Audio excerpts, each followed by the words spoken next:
नमस्कार.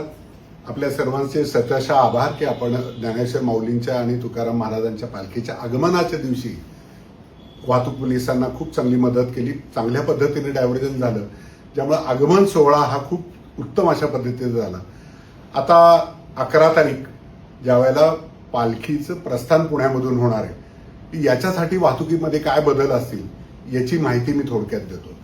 पालखी साधारण सकाळी 5 वाजता प्रस्थान होत असल्यामुळे 3 वाजल्यापासूनच महात्मा फुले रस्ता आणि सोलापूर रस्ता गाडीतळपर्यंत हा वाहतुकीसाठी बंद होईल, साधारण 3 वाजल्यापासून 12 वाजेपर्यंत.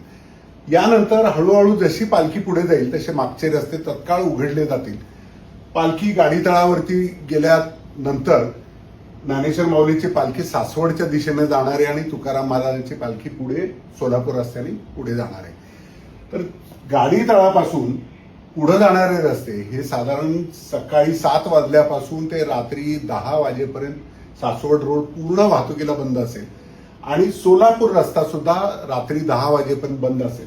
त्यामुळे सर्वांना विनंती आहे की शहराच्या दक्षिणेकडून उत्तरेला जाताना किंवा उत्तरेकडून दक्षिणेला जाताना या रस्त्यांचा वापर टाळावा.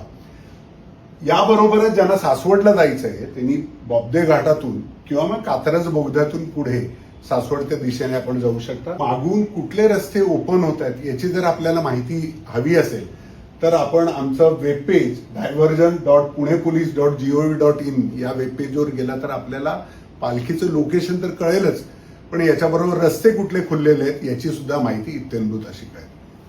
थँक्यू.